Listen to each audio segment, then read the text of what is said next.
There's two witnesses downtown. I was like, dude, yeah, he jumped me right here. He gives us everything about the suspect except the name. The guy that y'all think did the shooting, he is not the shooter. Here's someone saying, you don't have the right person. Ultimately, this case was going to be a question of who the jury believed. I hoped that they would be able to see past his convictions and focus on his testimony. My client was saying he didn't do this. He was vehement about it. For those most affected by a homicide, the first 48 is just the beginning. You take a lot of lives with one bullet. And it just caused so much pain. This is the story of the fight for justice in the weeks, months. Police, fire, medical. Yes, there's shots fired at me out here. Were you shot? No, I was getting shot at. Did you see the suspect? He's dark-skinned. He had on a black hoodie. Okay. Is he still in the complex? Yes. When police arrive, the shooter is gone, and they find two men shot. Both are rushed to the hospital and into surgery. One of them dies. Hey. When I arrived at the crime scene, I was thinking it was a priority to get on it quick. We had someone brazen enough to open fire in a heavily populated apartment complex and just shoot at multiple people. That could be a continuing threat. Okay, here's the scoop.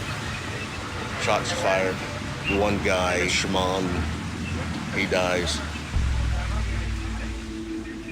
41-year-old Shimon Jones was born and raised in Tulsa. He worked as a cook at a local nursing home and is survived by two children. All of it happens outside. Shimon was found in the courtyard, shot in his back, leg, and right arm. And the other guy's at the hospital. I think through on the right side.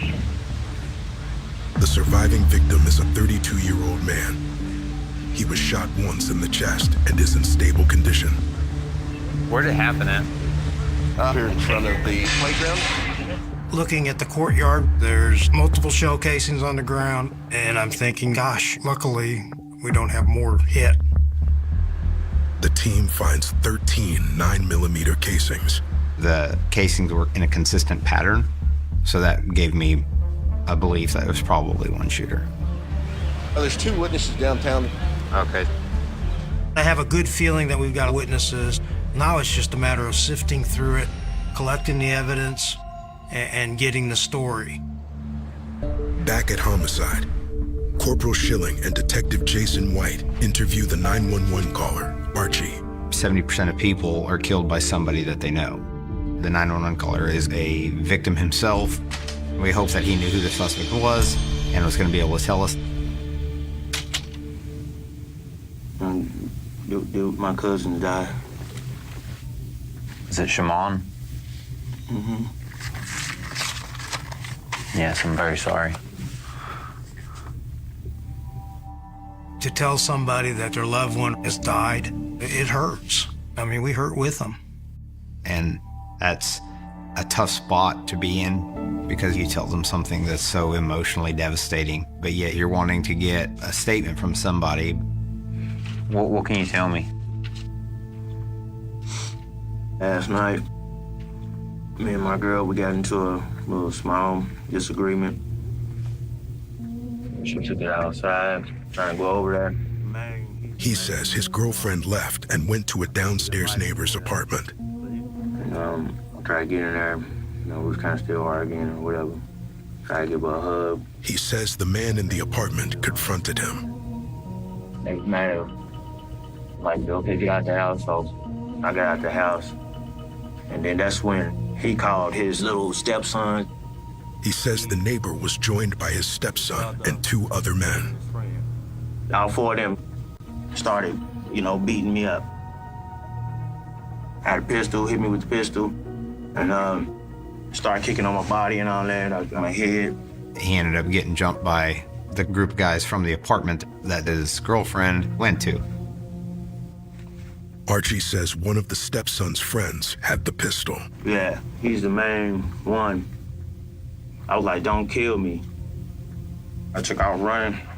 When you start hearing what happened with Archie the night before, that helps us walk forward and get a picture of who's doing what their motives are, and the connection of these individuals. Because running into a guy that just shoots them doesn't really make sense as a standalone incident. Okay. So what happens today? Today, we all got our car. Archie says earlier today he decided to go to the complex to confront the men that attacked him. They was with me just to, protect me if anything happened or anything like that. He says he met up with Shimon, the surviving victim, and the other witness. About 5 minutes or so. The dude, he come around the corner. He says they ran into his neighbor's stepson and the stepson's friend who had pistol whipped him. I was like, yeah, little dude, yeah, he jumped me right here. Brothers was like, yeah, we can catch you one-on-one. And I was like, oh, well, okay. To think you're going to get a fair fight in that situation when you didn't have a fair fight the night before doesn't ring true to me. I'm kind of going up there, and then that's when he put out the gun. And he started pow, pow, pow, pow, pow. He thought he had enough crew there to get his revenge from the night before, but a gun can quickly equalize being outnumbered. He busting at me. I was running, and then he busted at them too. How do you not get shot but both of them get hit? I don't know. That's God. He's obviously in an emotional state. There may be some underlying guilt about getting them involved in this. Had I not gotten my friends, had I not wanted to continue here, we wouldn't be in this position. Which one is the one that shot? He says the man that was with his neighbor's stepson is the shooter. You got his name? I don't know his name. How would you describe him? Tall, dark-skinned, probably about 6'1", 6'2", probably about 180, something like that. I know he has a black hoodie on when he pulled out the pistol. They both had white shirts, I think. Archie did a good job. He gives us everything about the suspect except the name. It's probably an image that's burned into his mind. He saw that individual shoot at him, and that individual killed his cousin. While Schilling and White continue their interview, Detective John Brown speaks with the other witness, Archie's friend. He called and he asked me. He says earlier that day, he got a call from the surviving victim. She said, do you want to go over there and confront the dude? Anyway, we gets over there. I seen black dude with the black hoodie. When he came around the corner, he said, what's up? And he just came out with a gun. He's shooting everywhere, pop, pop. So, this black guy in the hoodie, could you see anything of his face? I don't know him, but I could probably point him out, though. Was he by himself? I seen two. The other one was behind him. He was in a white shirt and black shorts. He was bald-headed, but I felt the information was credible. It was consistent with what Archie had said. They just got shot at, and their friends just got shot and killed. So they really have a stake in telling us the truth. So we just need to get a name. 2 hours in. Yeah, so I knock on the apartment downstairs, and he was in there. So while Detective Brown and I are interviewing downtown, Detective Ritter made contact with the downstairs neighbors that were the suspects in the previous assault on Archie. One of those individuals matched the physical description Archie and his friend had given as being at the murder scene and being associated with the suspect. The man Ritter brought to headquarters is the stepson of Archie's neighbor. As I'm leaving, someone asks me for a business card. They say the person that was probably with this guy is Marquise Johnson. As fate would have it, an individual that didn't really want to be involved in the investigation gave Detective Ritter a name. 26-year-old Marquise Johnson attended Memorial High School in Tulsa. He has prior convictions for drug possession and robbery. I'm thinking that's probably going to be your shooter.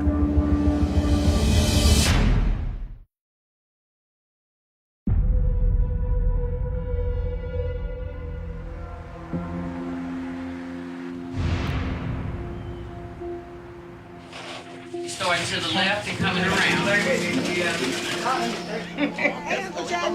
We come from a pretty large, close-knit family. My mother has 6 children. I'm the baby. Ruby was the oldest, which is Shaman's mother. Heavenly Father, we come to you thanking you for letting us be together. My sister was on dialysis during the time we found out that her son was murdered. So we all go out to the house, and just to have to give her that bad news that her baby is gone, it broke my heart. Let us enjoy the food we're about to receive and thank the ones that have prepared it. Hallelujah and amen. Amen. This really happened to a good-hearted person.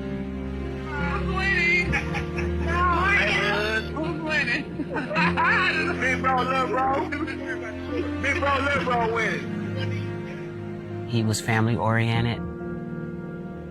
He left behind a 1- and 2-year-old baby at the time. I remember my little brother as a good father taken too soon. The main thing he wanted was kids of his own. And then he finally had his 2, and he loses his life. I know he just got robbed out of what he really wanted to do the most, man. Tell him how you felt about your dad. You was talking in the house. I said that I miss him, and if he was still here, I would do anything to make him proud. If you lose a loved one to gun violence, you know, you take a lot of lives with one bullet. And it just caused so much pain, so much pain.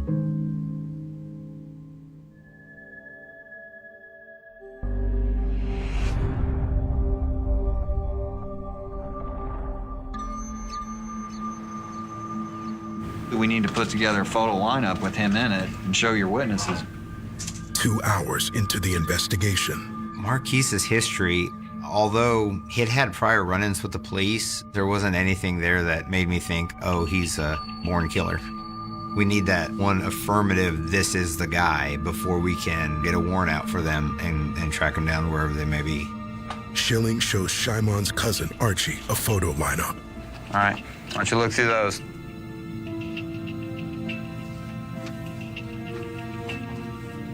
See him? Right there. That's him. That's the shooter? Yes. He gets to Marquise's picture and that's the guy, that's him. There's no doubt in his mind. Guarantee. He killed my cousin. That gives me a lot of faith in his identification. You want me to show this other guy? Yeah. Okay.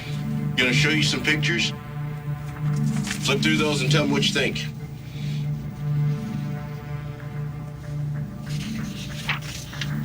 That was him. 2 for 2. They both picked up Marquise Johnson. I feel really good at that point. We had enough for probable cause to arrest Marquise for murder and for shooting with intent to kill. Now we have to find him. So the guy with Marquise, he's gonna know where Marquise is at. Hopefully. Detectives turn to the man Ritter picked up at the apartment complex. Doing well. The neighbor's stepson, who is also Marquise's friend. He's an eyewitness to the events. Whether he's involved in them or he's just a third-party witness, he can give me some critical information, so I really wanted to talk to him. So there's some drama happened outside your apartment last night. I don't know. I wasn't there. Okay. Well, that's if we ask you the questions, you can answer them, and then we can be done. Do you want to talk to us? I don't know what's going on, so I'm really confused. Well, no, stop for a second. People have already said, this right here, he was there. I'm not saying you were there. He's not saying you're there. There's other people that says your ass was there.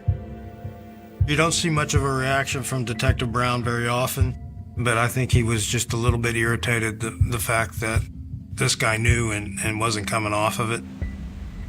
Nobody says you did anything other than to be there, okay? That's an issue that you are going to have to overcome. I would like a lawyer for that.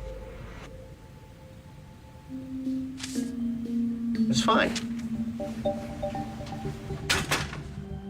He didn't want to talk to us, didn't want to be involved, and pretty much ended before it started. Detectives booked the neighbor's stepson on outstanding traffic warrants. I wasn't expecting that the friend would really want to talk to me, but based on Archie identifying Marquise as a suspect, our fugitive warrants unit can go looking for him. We're up to do some surveillance or maybe run some tag. All right, we'll let you know. We're on 10F. They'll find every place that person might stay, lay their head. Corporal Matt Hart and the Fugitive Warrant Squad head to a possible address for Marquise Johnson. It's North Tulsa. We'll just sit on it for a little bit and see what we see. Ideally, we see a car leave and we follow it. It's a cat and mouse game.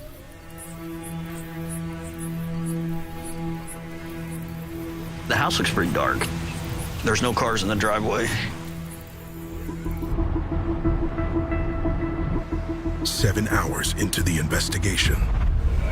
That's all I got. No love. Marquise was not found. There's nothing that says in this playbook that Marquise Johnson has to stay in this town. And we believe that he didn't.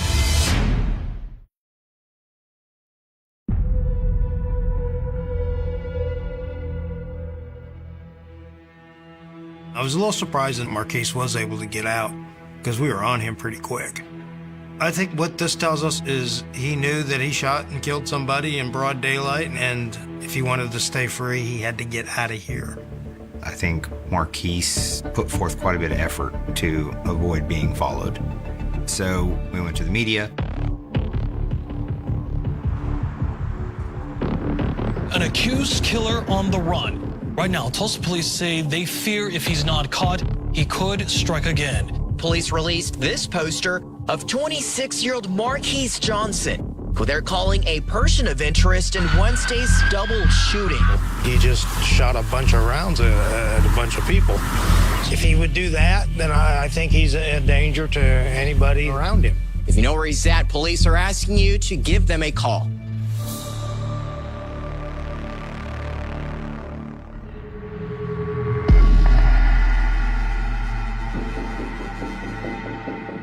As the first 48 runs out. Different people have called, thought they saw him different times here in Tulsa, but none panned out. Marquise is still nowhere to be found. We've put him in the national computer. We've put his picture on tip sheets. We've done everything we can do to alert authorities that he's wanted. While the search for Marquise continues, Schilling visits the surviving victim in the hospital. It was about 5 or 6 days after the shooting, and he was in stable condition, able to talk. I wasn't there the night before. My cousin called me the next day. He tells Schilling he learned about the attack on Archie the night before the shooting. So, a few hours later, I ended up going out there.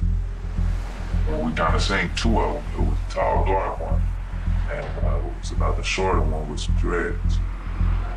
He says they confronted two of the men who had jumped Archie. They started to run. They disappeared. But he says they ran into the men again later that day. I started confronting the dude. He didn't seem to be holding back, seemed cooperative. And I mean, as soon as I looked back at the guns already pointed at me, we just started shooting. Overarching, it was consistent with what both Archie and his friend had already told us. And even though I had gotten Marquise identified, I still felt like I ought to show him a lineup. Had you ever seen that guy before? The only time I seen him was that time. They ran. The second time when he shot me, and then the third time he was on the news. I don't want you to pick the guy you saw on the news. I want you to pick out the guy that you saw that day. That's him. That's the guy right there. He identified Marquise out of it. And, what motivation would he have to misidentify somebody? If you're looking for justice, you want the right person, not just any person. No, so easy. I understand it. His brothers. I don't know what to tell them. I don't know what to tell them. At this point in my investigation, I talked to all the eyewitnesses that I'm aware of. So we just need to find Marquise. But 9 days in, Schilling learns about a witness who was hesitant to speak with police the day of the shooting. We had a 911 caller that had given a suspect description that was different than Marquise. We have to investigate that. Otherwise, the defense attorney's going to say, you didn't do your due diligence. And what if they're right? So Detective Brown and I went and did a follow-up with that witness so we could see what information they had. So you're on the 3rd floor balcony. So what did you see happen? The guy that did the shooting was standing out, like in his breezeway area, and 3 guys were kind of walking up on him, and they were like being real, like aggressively verbally, like arguing. I don't know if he thought maybe they were all gonna jump him or what, but he just started shooting. The witness tells Schilling the shooter is a man they've seen around the apartment complex. And you're positive that you saw him shoot? Yes. The other individual that the witness is claiming did the shooting was someone that we've had contact with, we're familiar with. He's one of the bigger drug dealers in that complex. He had been named as a shooter and other things, so it was credible. Schilling presents a photo of the man the witness claims is the shooter. Do you recognize that picture? I'll be honest, I wouldn't face outside, mostly inside. So I couldn't give you it. He looks familiar, I've seen him out there a lot. But I can't definitively say, yeah, that's him. I saw the side of his face mostly. They say that's the person that shot, but then when shown a photo of that same person, uncertain if that's the person or not. You're that guy? Schilling shows the balcony witness pictures of Marquise and the neighbor's stepson. Did you see him that day? No. I don't recognize him from out there at all. Oh, that guy. Did you see that guy out there that day? During all that? No. There's nothing. The guy Marquise that y'all think did the shooting is not the shooter.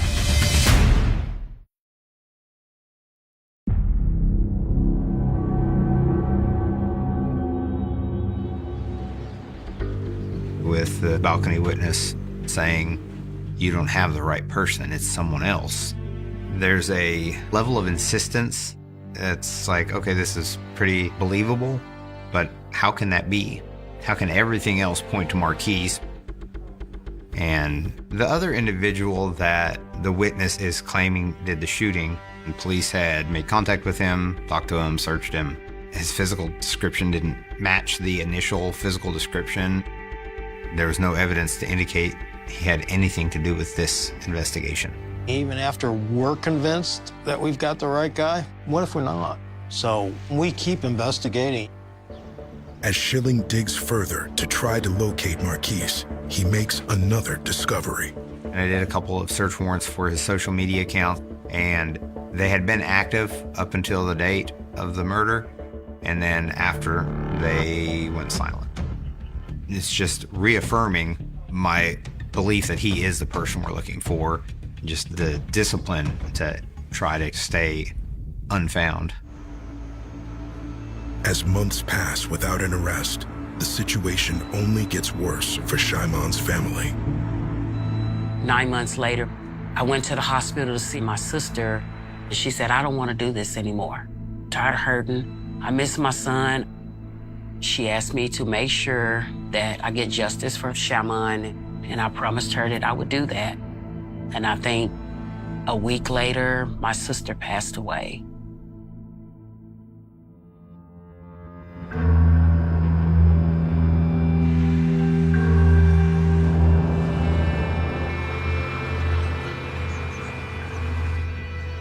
After 2 years of searching for their suspect, What you got? 2016 case of mine, Marquise Johnson. Yeah. He got arrested. Marquise finally got arrested up in Wichita, Kansas. He got pulled over, lied about who he was. They were suspicious about it and arrested him for some traffic violations, fingerprinted him, and ended up finally finding him as a wanted person out of Tulsa.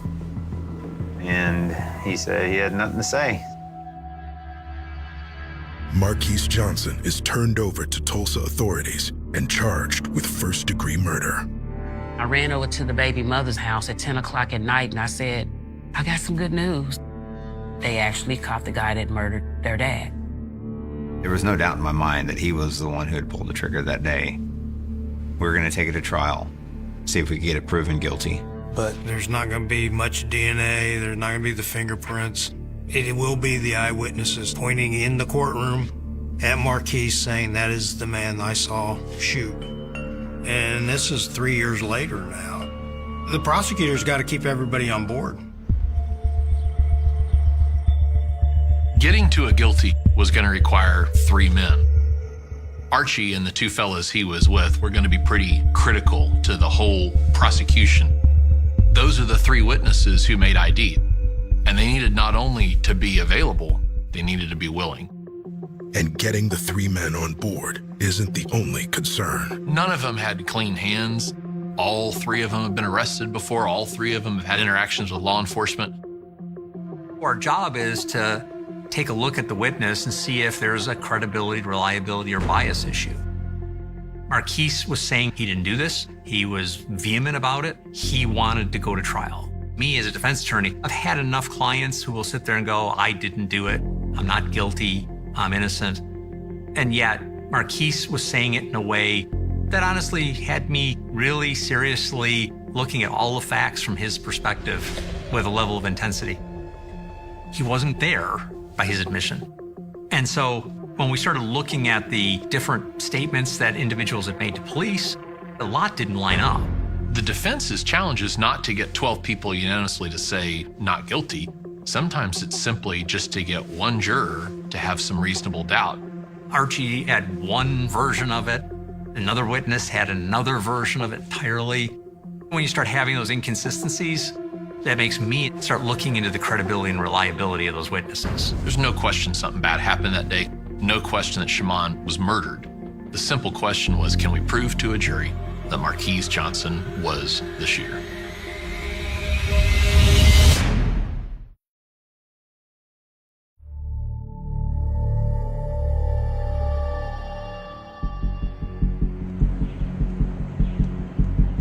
I was excited about the trial because not only had we found Archie and the other guys he was with that day, they were willing to testify. 4.5 years after Shimon's murder, the trial begins. I was kind of nervous, but I went to the trial because I promised my sister I would get justice for her son. On the second day of trial, the prosecutor calls Archie to the stand. Anytime you've got somebody testifying who has a little bit of a criminal past, that information is going to get in front of the jury. I've always found it's better to get that information out front and not let the defense have an aha moment. I hoped that they would be able to see past his convictions and focus on his testimony. He took the stand and told essentially the same story from 5 years earlier. Put out the gun and start pow, pow, pow, pow, pow. Archie did a pretty good job of explaining what had happened. He had something bad happen to him the night before. He called 911. The next day, something bad happens. He calls 911 again. He hangs around. He talks to the detectives. He does the interview. I know he has a black hoodie on when he pulled out the pistol. During his testimony, Archie points out Marquise Johnson as the shooter. But on cross, the defense grills him on inconsistencies in his statements. Archie Doby tends to play hide ball. He's not going to be straightforward. I challenged Archie on how many people got out of the vehicle. What he testified on direct and what he was trying to testify with me didn't match his police report. He started making excuses.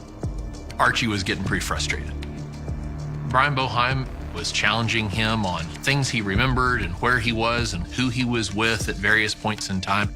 I think for all of us, it's hard if you're recalling something or a story you told 5 years ago to tell it exactly the same way 5 years later.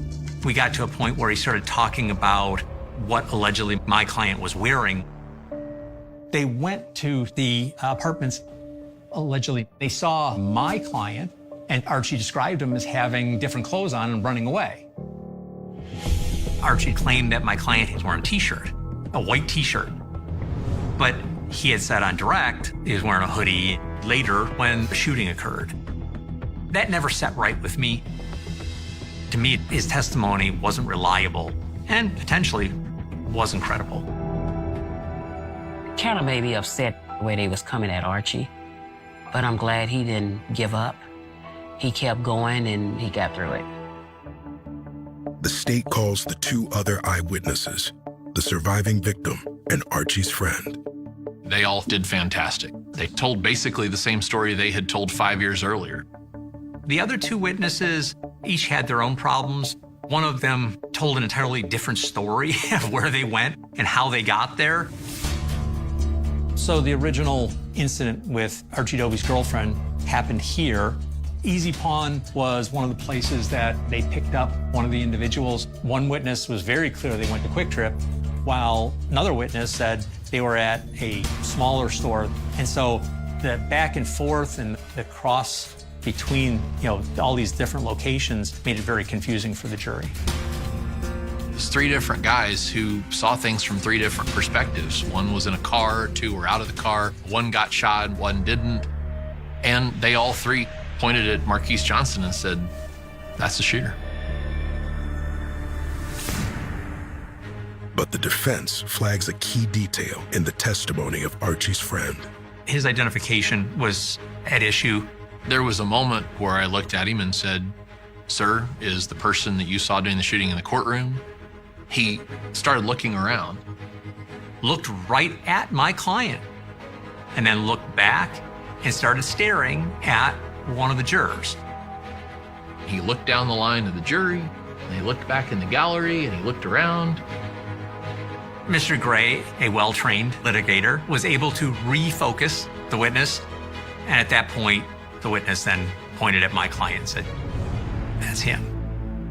I think he probably had some bad eyesight, but I think he also understood there was some gravity to that moment. There's consequences if you say, that's the guy who killed somebody. And so I think he was taking his task seriously and wasn't just phoning it in. As the prosecution rests, felt good about our case. I felt confident that Archie and his friends had put in front of the jury an incredibly compelling account that was supported by the physical evidence that crime scene and others had done and supported by the work of the medical examiner. The defense calls their only witness to the stand. We called the balcony witness. In their police interview, they were very clear that Marquise was not the shooter. When someone doesn't have any bias or any dog in that fight, if you will, it should make them a much more reliable and credible witness. I asked them directly, was Marquise the shooter? And the answer was no. Unequivocally, no. The balcony witness said they were able to see full on the shooter's face. I was sitting there thinking, that's not what you said 5 years ago. I can't definitively say, yeah, that's him. I saw the side of his face mostly. Right after the homicide, the witness told detectives that they didn't get a very good look at the shooter's face. Now, I'll be honest, I wouldn't face outside, mostly inside. So I couldn't give you a He looks familiar. I've seen him out there a lot, but I can't definitively say, yeah, that's him. If you listen carefully, there's a hesitation. When Sergeant Schilling showed that person that photo of the individual, they said did the shooting. They sort of shied away from the person. That tells me that there's something more going on. Did you see that guy out there that day? During all that, no. So I'm telling you, the guy Marquise that y'all think did the shooting, he is not the shooter. The witness is being shown Marquise's photo, and there's no hesitation. Absolutely not. Ultimately, this case was going to be a question of who the jury believed. If they introduce some doubt in at least one juror's mind, and it blows the whole case up, that's nightmare scenario.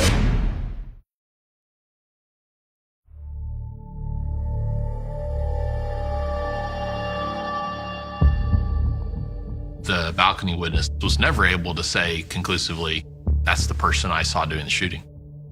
And on cross-examination, the prosecutor draws attention to another detail in their testimony.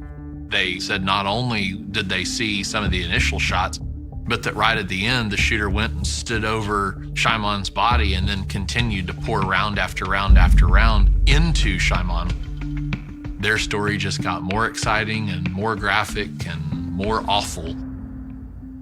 Helpful people. They want to answer the question, and they are going to try to communicate it in a way that they believe is going to be believed.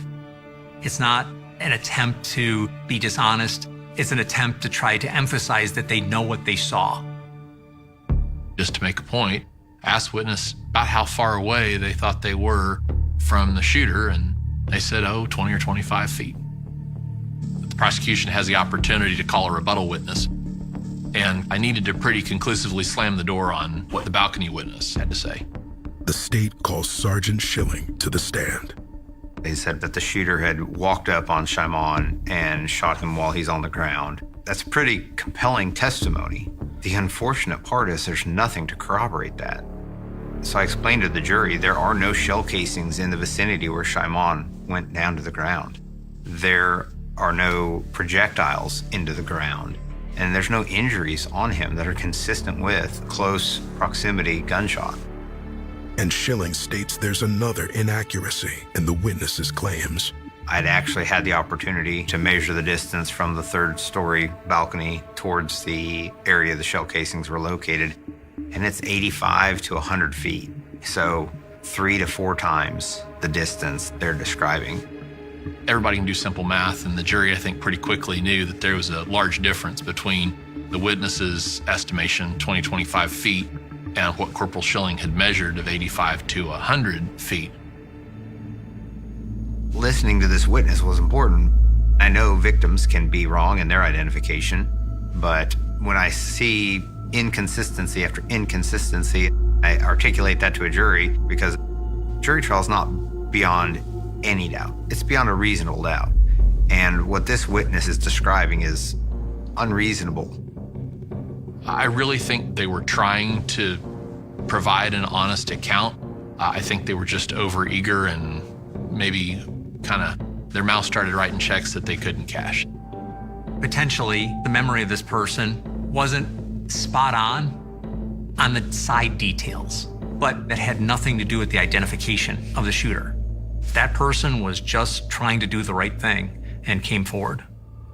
The jury leaves to deliberate. I was nervous because we was all sitting there, and I was just like, I wonder how this finna go, you know?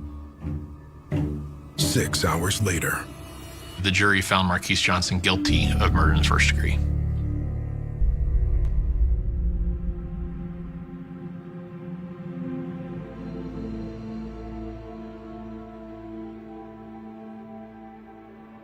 I think the jury's verdict was fair. I think it reflected their thoughts on the idea that somebody would do something like this in broad daylight in an apartment complex where families and children live.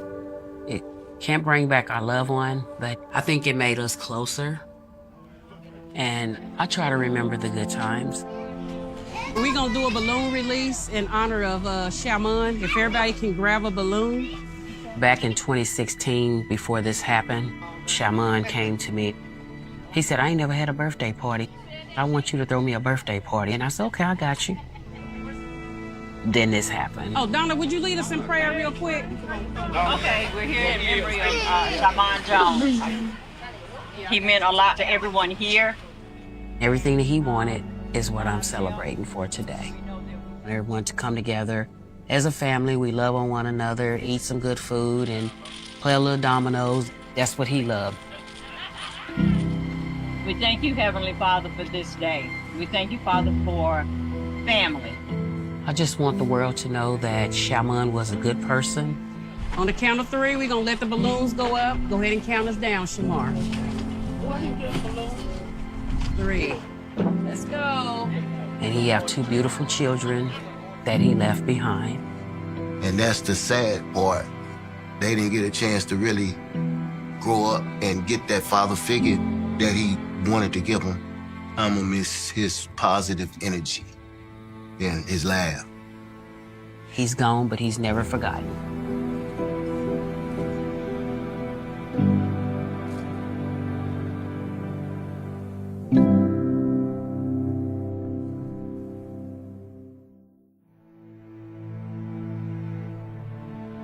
John Brown was one of the coolest guys you'd ever work with.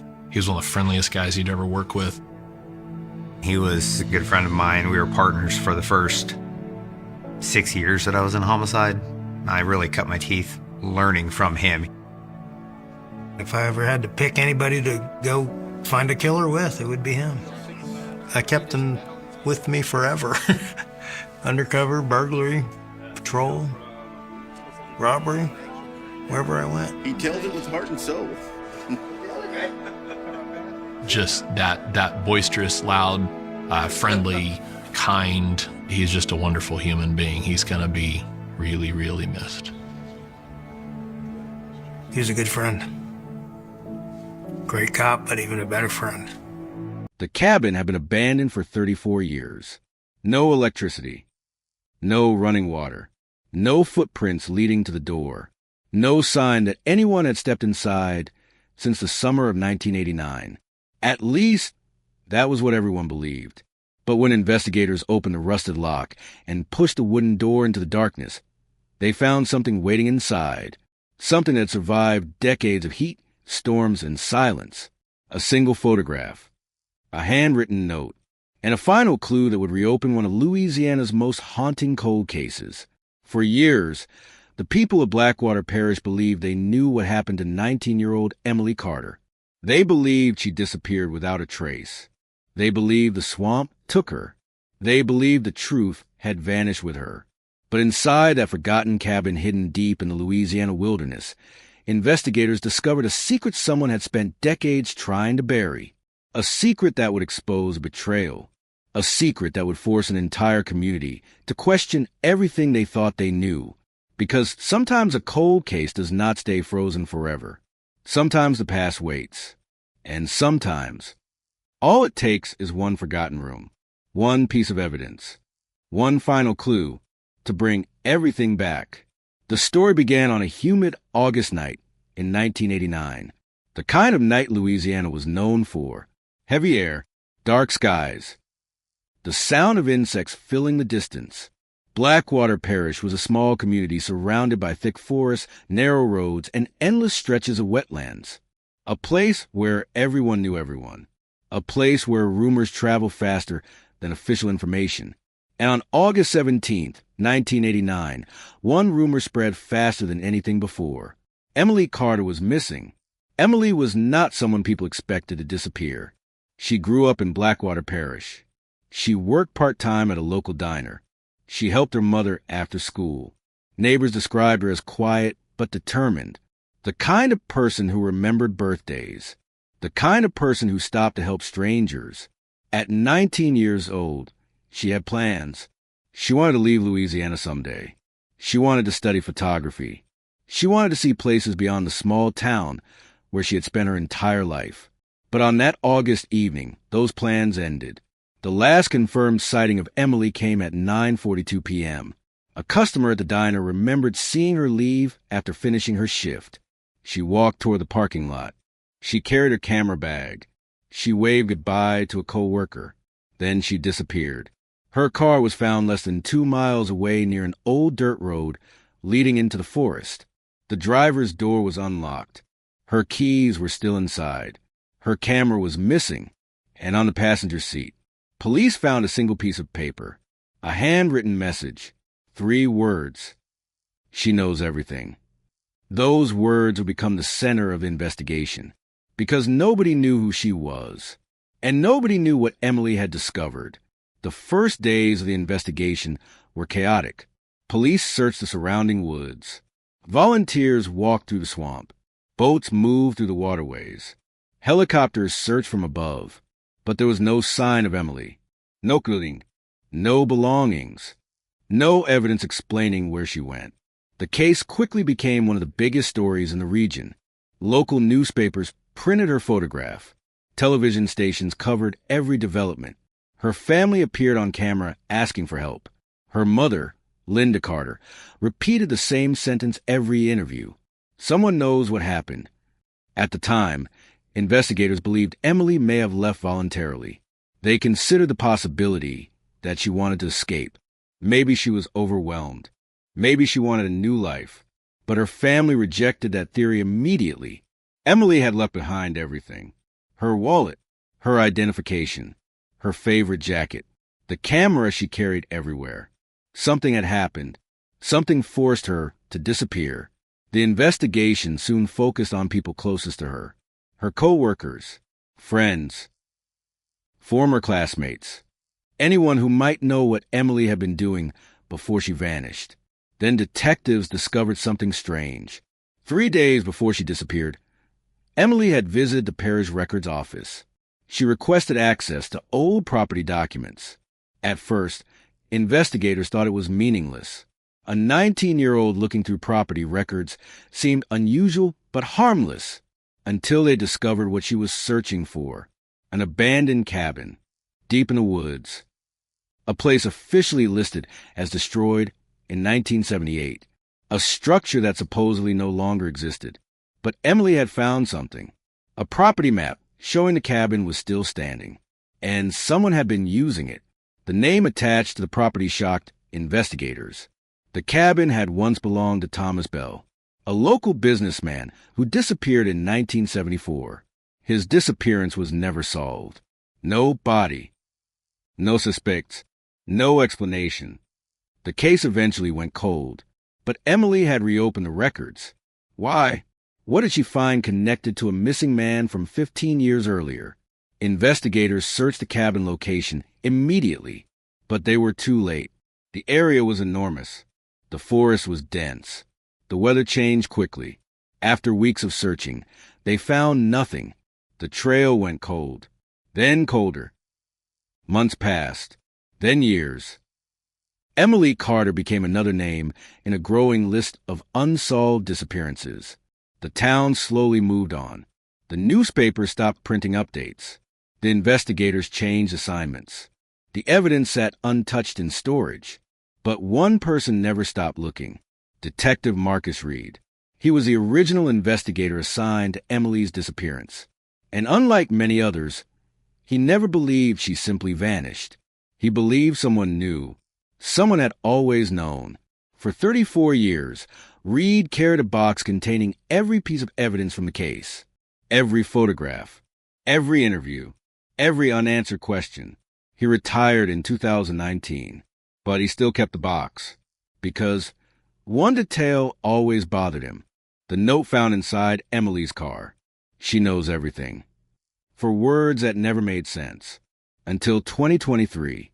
That was when a storm destroyed a section of forest outside Blackwater Parish. The hurricane winds knocked down hundreds of trees. The landscape changed overnight, and hidden beneath decades of vegetation, something appeared. A roof, an old wooden structure, a cabin. The same cabin Emily Carter had searched for in 1989. The cabin everyone believed was gone. Investigators arrived expecting an abandoned ruin. Instead, they found something impossible. The door was locked. The windows were covered from inside. and fresh marks surrounded the entrance. Someone had been there recently. Inside the cabin, the air was thick with dust. The furniture was old. The walls were damaged, but everything looked strangely preserved, almost as if someone had left in a hurry. On the table in the center of the room sat a small wooden box. Inside was a collection of photographs, letters, newspaper clippings, and one envelope. The envelope had a name written across the front, a name that made every investigator stop. Emily Carter. 34 years after her disappearance, the missing girl had left behind a message, and inside that abandoned cabin, the final clue was waiting. The envelope with Emily Carter's name written across the front had survived 34 years inside the abandoned cabin. No water damage, no insects, no falling, almost as if someone had protected it, almost as if someone expected it to be found. Investigators photographed every inch of the cabin before touching anything. The discovery was immediately classified as a major breakthrough. For decades, the Carter case had been a mystery with no direction. Now, for the first time, investigators had something that connected directly to Emily, something she had left behind, something she wanted someone to find. The envelope was opened under controlled conditions.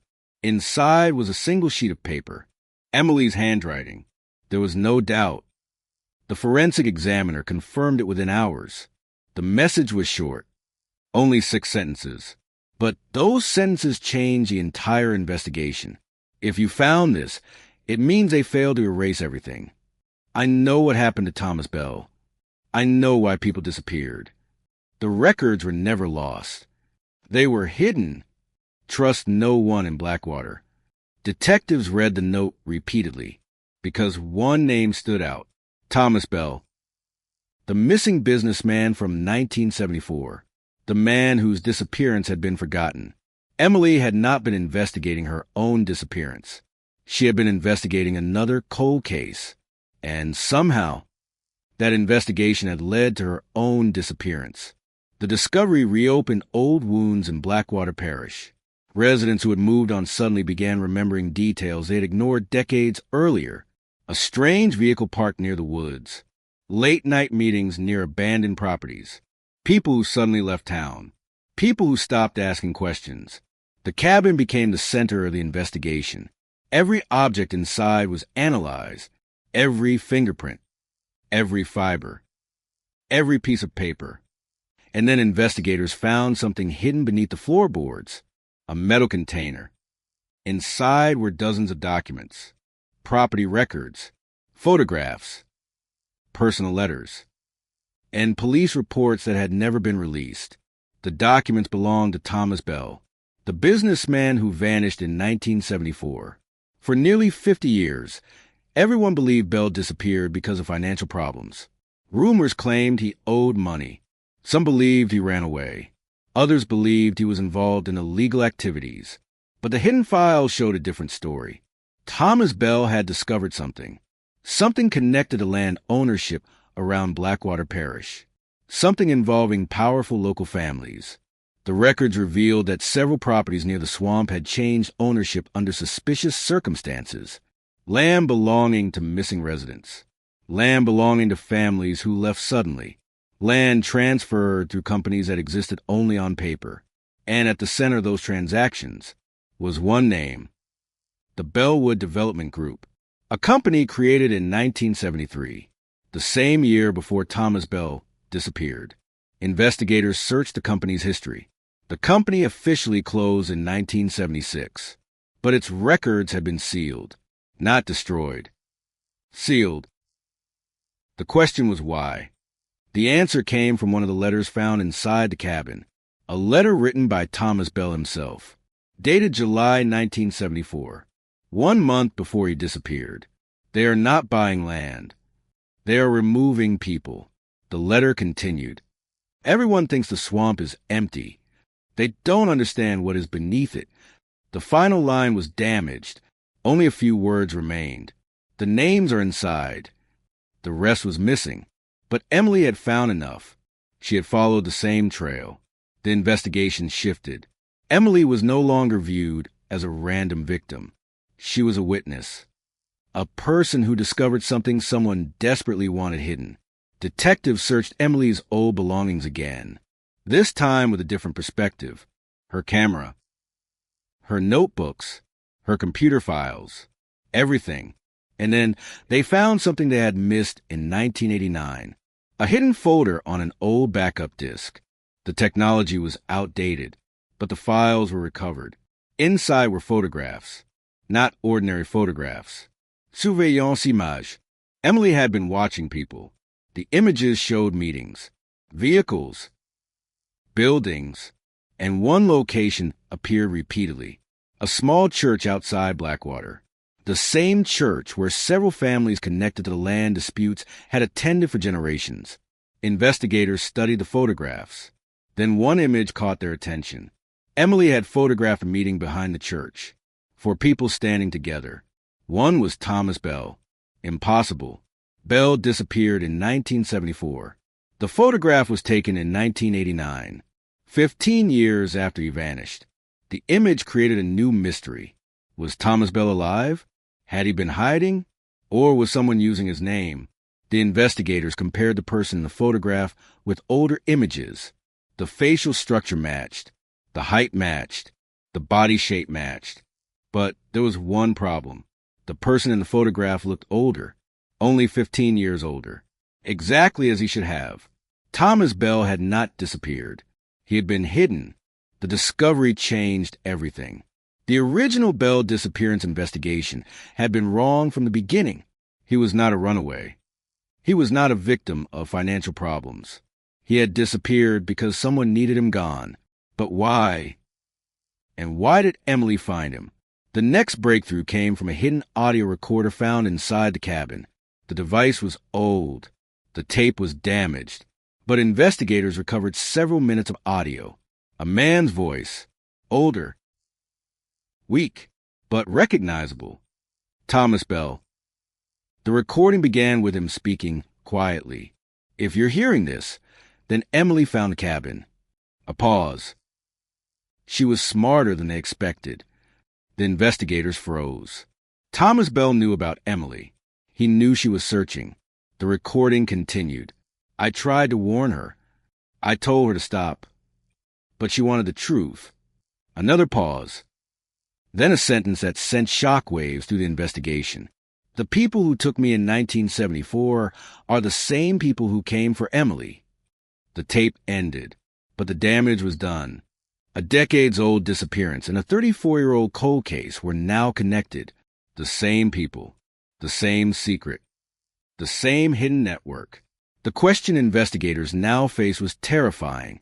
If Thomas Bell survived, where had he been for all those years? And if he was still alive, why had he never come forward? 3 days after the cabin discovery, investigators received another piece of evidence. A handwritten letter delivered anonymously to the sheriff's office. No return address. No fingerprints. Only one sentence on the front. You're looking in the wrong place. Inside was a map drawn by hand. It showed a location deep inside the Louisiana wetlands. A place marked with a single word, below. And beneath the map, a name investigators had never connected the case before. The person who had controlled Blackwater Parish for decades. The person whose family appeared in every hidden record. The person who had been present during both disappearances. Sheriff Daniel Whitmore. The same sheriff who led the original investigation into Emily Carter's disappearance. The name on the anonymous letter changed the direction of the investigation. Sheriff Daniel Whitmore. For 34 years, Whitmore had been remembered as the man who searched for Emily Carter. The sheriff who stood beside her family. The sheriff who promised the community that he would never stop looking. His face appeared in old newspaper articles. His voice appeared in archived television interviews. He was the person everyone trusted. But the hidden documents inside the cabin suggested something far darker. Sheriff Whitmore had not simply investigated the disappearance. He had been connected to the events surrounding it.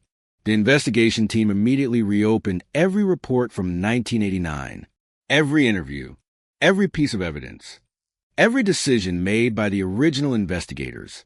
And within hours, they discovered something disturbing.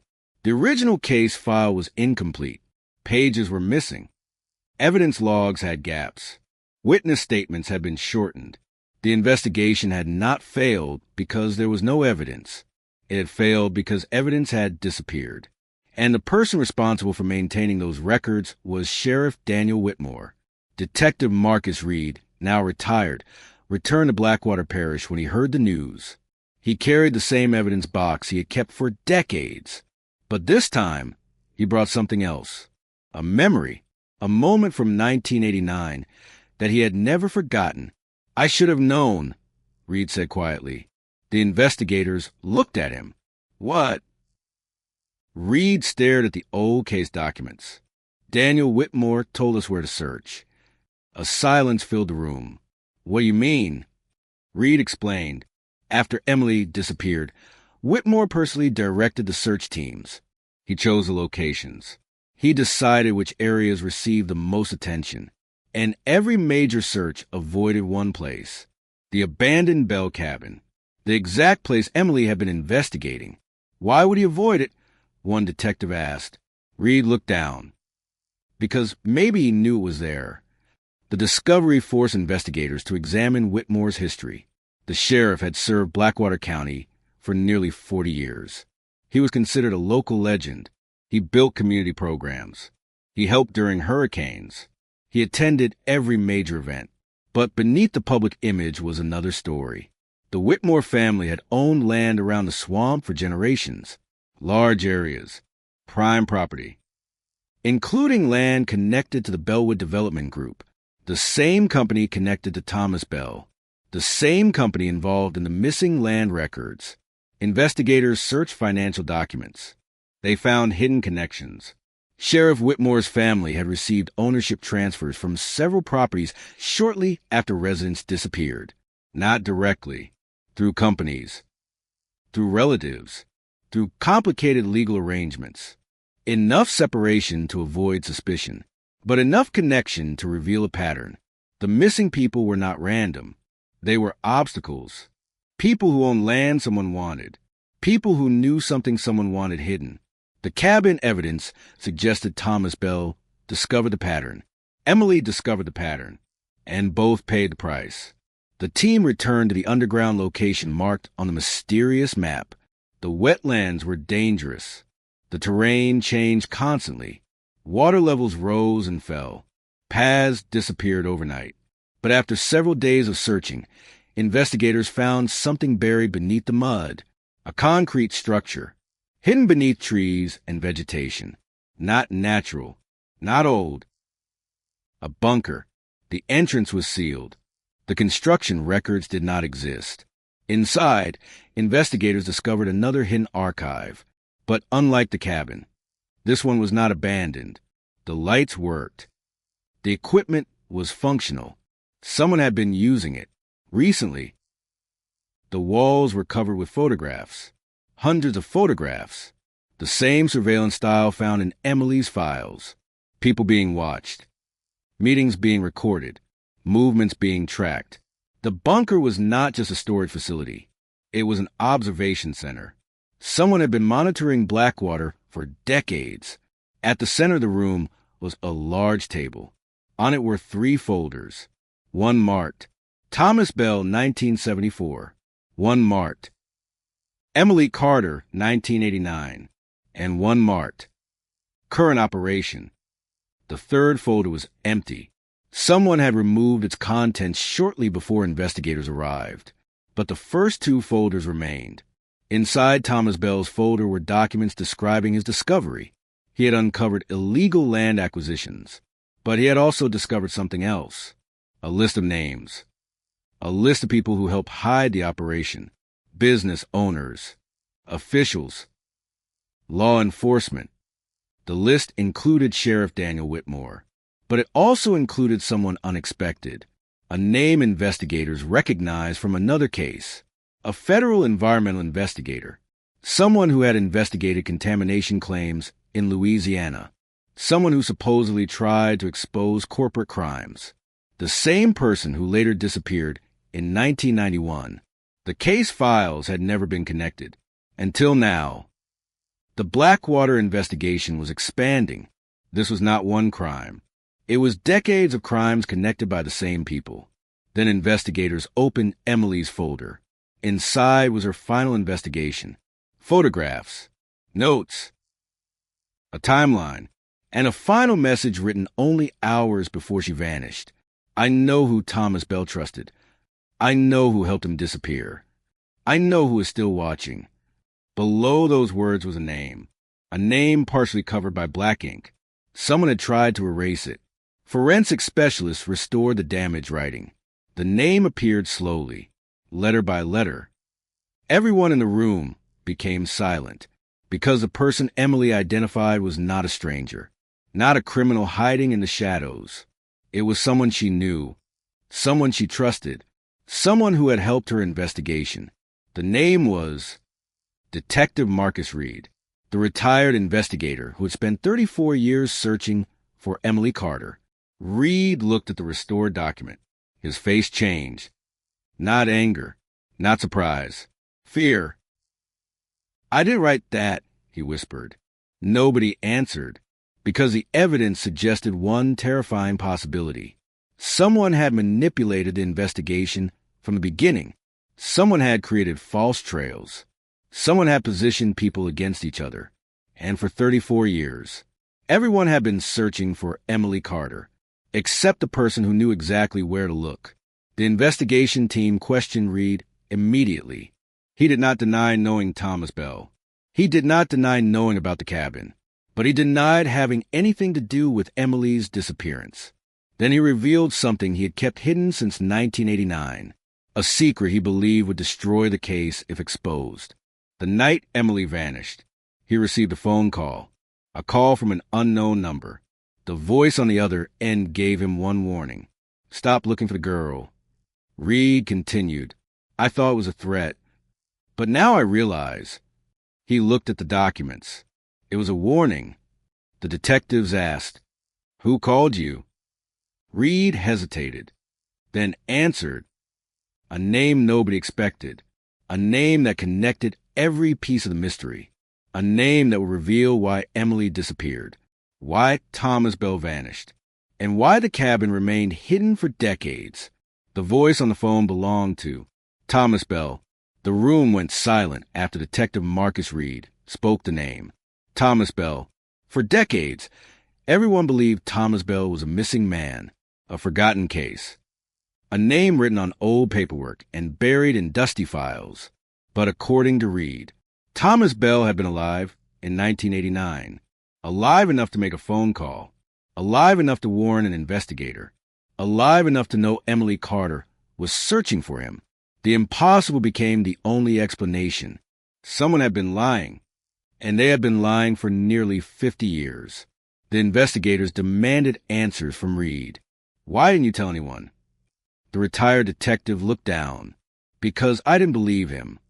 You received a call from a missing person and didn't report it?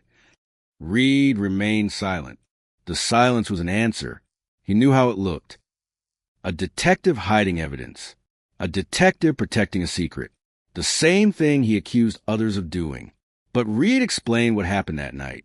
October 1989. 2 months after Emily disappeared. The phone rang at his home. No caller ID. No warning. Only a voice. Older, weak, but calm. The man said one sentence. She found the cabin because I wanted her to. Reed remembered the exact words. Because they terrified him. He asked who was calling. The man answered. Someone who should have died a long time ago. Then the line went silent. Reed said he searched the phone records. Nothing. No trace. No location. No evidence. He convinced himself it was a cruel prank. A person trying to reopen Emily's family's pain. But years later, after finding the cabin, after seeing the evidence, he realized the call had been real. The investigation team returned to the cabin. They searched every object again. This time, they were looking for Thomas Bell, not Emily, not the land records, not Sheriff Whitmore. Thomas Bell. Inside the cabin wall, hidden behind a loose wooden panel, they found another compartment. Inside, a journal, a map, and a photograph. The photograph showed Thomas Bell standing outside the cabin, but he was not alone. Standing beside him was Emily Carter. The date, written on the back, shocked investigators. August 16, 1989, one day before Emily disappeared. The picture proved something impossible. Emily had met Thomas Bell before she vanished. The two missing cases were never separate.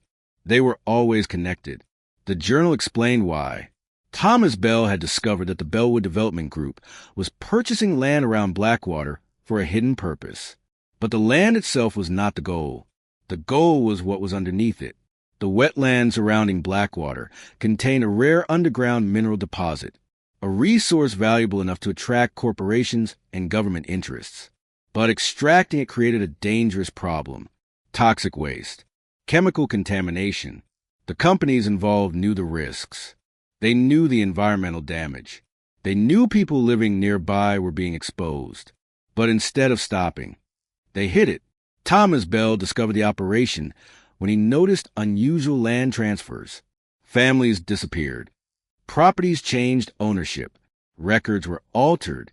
At first, he believed it was simple corruption. Then he found something worse. People were not leaving voluntarily. They were being forced out. Some threatened. Some paid. Some disappeared. Thomas started collecting evidence. He created copies. He stored documents. He contacted people he thought he could trust. One of those people was Detective Marcus Reed. Another was Emily Carter. The journal explained how they met. Emily had been working at the diner when Thomas Bell returned to Blackwater. He was older, living under another name, trying to remain invisible. But he noticed Emily because she asked questions. She listened. She noticed details other people ignored. Thomas believed she could help him reveal the truth, but he underestimated how far the people involved would go. The final pages of the journal became darker. Thomas wrote, "Emily knows now. She understands why they are afraid. She wants to expose everything. I told her the truth has a price." The next sentence was unfinished. The ink stopped. The page was torn. Someone had removed the final entry, but beneath the missing page was another message, written directly on the wooden surface. Not by Thomas. By Emily. 3 words. Find the water. Investigators immediately returned to the map found in the cabin, the underground bunker, the abandoned properties, the old mining routes. Everything connected. But the phrase, "find the water," pointed somewhere else. The wetlands, the place where the contamination supposedly began. Environmental specialists scanned the area. Within days, they found something disturbing: an underground pipeline system, hidden beneath the swamp. The pipes connected abandoned industrial sites across Blackwater. And the final destination was not a factory, not a storage facility, not a disposal area. It led directly into the local water supply. The town had been drinking contaminated water for decades. The discovery caused panic. Residents demanded answers. How long had officials known? Who approved the system? Who covered it up? The answer appeared in another hidden document, a construction approval form from 1975. The signature at the bottom belonged to Sheriff Daniel Whitmore, the same sheriff who investigated Thomas Bell's disappearance, the same sheriff who investigated Emily's disappearance, the same sheriff who claimed he wanted the truth, but the evidence suggested otherwise. Whitmore was not just protecting criminals. He was protecting himself. Investigators searched for Whitmore, but he was no longer in Louisiana. He had moved years earlier, retired peacefully, living in another state. The man who controlled Blackwater for decades had escaped the town before the truth surfaced. But then something unexpected happened. Whitmore contacted investigators himself. He requested a meeting, not through lawyers, not through representatives. Personally, he agreed to speak. But he had one condition. He wanted Detective Marcus Reed present. When Morgan asked why, Whitmore gave a chilling answer. Because he knows the part nobody has found. The interview took place 3 days later. Whitmore arrived in a wheelchair. Older. Fragile. Nothing like the powerful sheriff from the old photographs. But his eyes were sharp. He looked at the evidence on the table. The cabin photographs. The documents. The surveillance files. Then he looked at Reed. You finally opened the box. Reed said nothing. Whitmore smiled slightly. 34 years. You let everyone believe she was gone. Whitmore looked down. I let everyone believe what they needed to believe. Morgan leaned forward. What does that mean? Whitmore took a long breath. It means Emily Carter was never supposed to disappear. The room froze. Then what happened?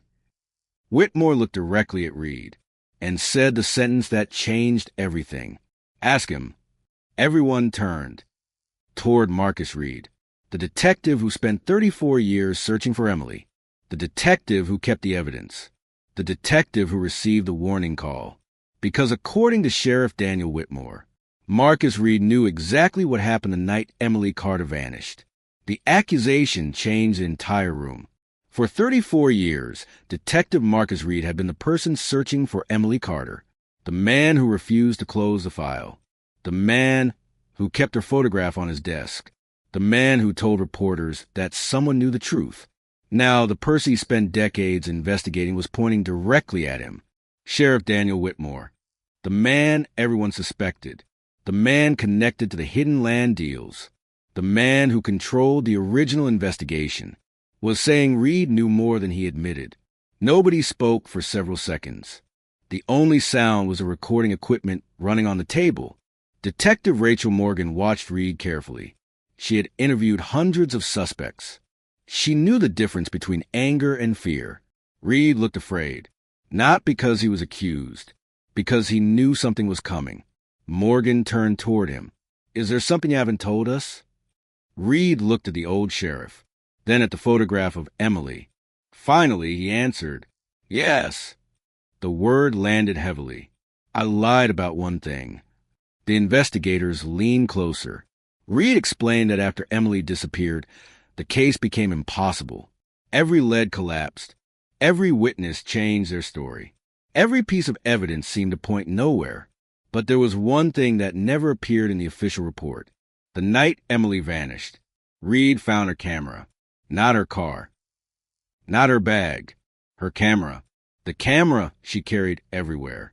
The camera that everyone believed was missing. Morgan froze. Where was it? Reed looked away. At the cabin. The room went silent. The cabin. The same cabin discovered decades later. The same cabin where Emily's final message was found. Reed admitted he found the location 3 days after Emily disappeared. He followed a clue from one of her notebooks. He reached the cabin before anyone else. Inside, he found Emily's camera. And he found something else. A photograph. One that showed Emily standing with Thomas Bell. Alive. Together. Working on the investigation. Reed believed the discovery was too dangerous. Not because he wanted to hide the truth. Because he believed revealing it would get more people killed. Morgan's expression hardened. You made that decision alone? Reed nodded. I was wrong. The retired detective explained that at the time, he thought the people behind the operation were untouchable, powerful, connected. He believed the only way to protect Emily's family was to keep searching quietly. But the truth was more complicated. By hiding the evidence, he became part of the cover-up, the same thing he was trying to stop. Morgan asked a question everyone wanted answered. What happened to Emily after she met Thomas Bell? Reed looked at Whitmore. The old sheriff remained silent. Then Reed spoke. She wasn't taken from the cabin. She left. The investigators exchanged confused looks. Voluntarily? No. Reed shook his head. She left because someone warned her. The hidden files had revealed a pattern. People were not always forced away. Sometimes they were convinced to disappear, threatened, manipulated, trapped. Emily realized she had uncovered something bigger than a crime. She had uncovered a system. and she knew exposing it immediately would fail. So she made a decision. She disappeared on purpose, at least temporarily. She planned to gather enough evidence to destroy the operation, but someone discovered her plan. Someone she trusted. Someone close. Morgan looked at the evidence. Who? Reed hesitated, then answered, Thomas Bell. The room became confused. You're saying Thomas Bell betrayed her? Reed shook his head. No, he saved her. The explanation changed the entire case again. Thomas Bell knew Emily was being watched. He knew the people involved were becoming desperate, so he helped her disappear. The abandoned car, the missing camera, the mysterious note. All of it was designed to make everyone believe Emily was gone, because if the people hunting her believed she was dead, they would stop searching. But there was one problem. Thomas Bell underestimated one person, Sheriff Daniel Whitmore. Whitmore knew Emily was alive, because he knew the same network she was trying to expose. And according to Reed, Whitmore was the reason Emily never returned. The old sheriff finally spoke. That isn't true. Everyone turned toward him. Whitmore looked exhausted. Thomas Bell made mistakes. But I wasn't the one who hurt Emily. Morgan asked, then who is? Whitmore looked at the documents, at the photographs, at the files. Then he whispered, the person who created all of this. A new silence. The person above us all. Morgan frowned. Who? Whitmore did not answer immediately. Instead, he asked a question. Have you found the missing page from Thomas Bell's journal? No. Then you haven't found the truth. Whitmore explained that the missing page contained a name, not a suspect, not a criminal. The person who started the entire operation. The person who convinced everyone they were protecting Blackwater. The person who turned a small-town land dispute into a decades-long conspiracy. Morgan asked, where's the page? Whitmore looked at Reed. Ask him. Again, the attention returned to Marcus Reed. Reed closed his eyes. I destroyed it. The confession shocked everyone. He explained. After finding the journal in 1989, he discovered the final page. The page contained the name. A name connected to federal agencies. A person too powerful to confront. Reed believed exposing the name without enough evidence would accomplish nothing, so he removed the page. He hid it. For 34 years, Morgan demanded, where's it now? Reed reached into his jacket. He pulled out a small plastic envelope. Inside was an old, yellowed piece of paper. The final page from Thomas Bell's journal. Everyone watched as Morgan opened it. The handwriting was clear. The message was short. The operation was never about the land. The land was only the excuse. The real purpose was control. Below that, a name. The name that connected every disappearance, every hidden record, every false investigation, every person who had spent decades protecting the secret. Morgan read the name silently, then looked up. Her expression changed, because she knew the person. Everyone in the room knew the person. The name written on the page belonged to someone who was still alive, someone who had never been investigated, someone who had spent years presenting himself as a person who wanted justice. The final page identified federal investigator James Holloway, and beneath his name was one final sentence. He knows where Emily Carter is. His name on the page changed the investigation forever. James Holloway. For decades, Holloway had been considered one of the few people who tried to expose corruption in Blackwater Parish. His reputation was built on honesty, integrity, accountability. He was a federal investigator who arrived after several environmental complaints. The man who questioned suspicious land transfers. The man who pushed local officials for answers. The man whose reports helped uncover problems throughout Louisiana. But the hidden journal suggested something impossible. James Holloway was not outside the operation. He was inside it, and according to Thomas Bell, he knew where Emily Carter was. The investigation team immediately reopened every file connected to Holloway. The first discovery was disturbing. The federal investigator had not simply reviewed the Blackwater case. He had access to everything: the environmental reports, the property records, the police files, the missing evidence, everything. He had been one of the few people with enough authority to see the entire picture, and yet he never exposed it. Instead, he disappeared from the case in 1992. Official reason: early retirement, personal health issues. But the timeline raised questions. Holloway retired only months after the disappearance of another witness connected to the investigation, a witness who claimed he had evidence against the Blackwater operation, a witness whose file had also been sealed. Morgan studied the pattern. Every time someone got close to the truth, something happened. Someone disappeared. Someone changed their story. Someone lost access. The investigation was not solving one mystery. It was uncovering a machine designed to keep secrets buried. The team located James Holloway, living in a quiet town outside Baton Rouge. He was 78 years old. He lived alone. No public appearances. No interviews. No contact with former colleagues. When investigators arrived at his home, they expected resistance. Instead, Holloway opened the door before they knocked, as if he knew they were coming. He looked at Morgan, then at the folder in her hand, the folder containing Thomas Bell's final page. "You found the cabin." Morgan did not answer. Holloway smiled faintly. "I wondered how long it would take." Inside the house, investigators noticed something unusual. The walls were covered with photographs. Not family photographs.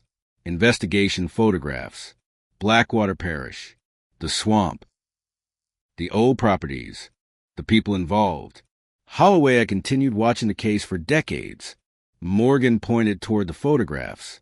"You never stopped." Holloway looked at them. "No." "Why?" He answered quietly. "Because I was waiting for someone brave enough to finish what we started."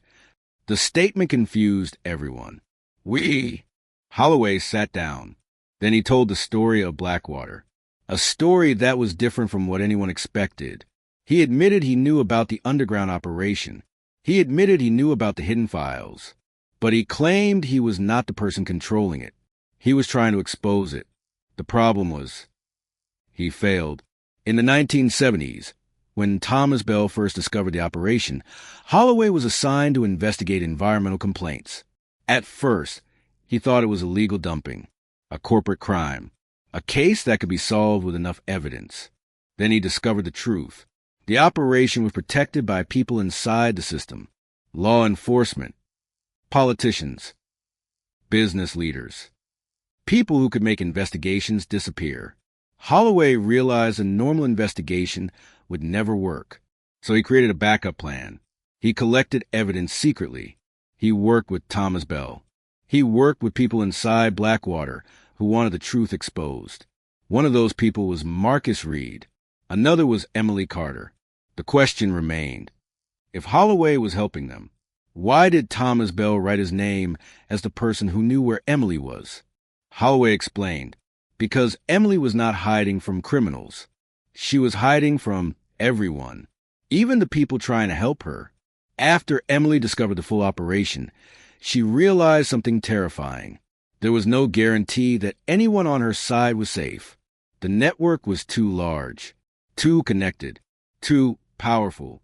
So Thomas Bell created a final plan, a plan involving Emily disappearing, a plan where only a few people knew the truth. Holloway said he was not supposed to know, but he discovered it later. "Where is she?" Morgan asked. Holloway looked at the floor. "I don't know." Nobody believed him, but then he explained.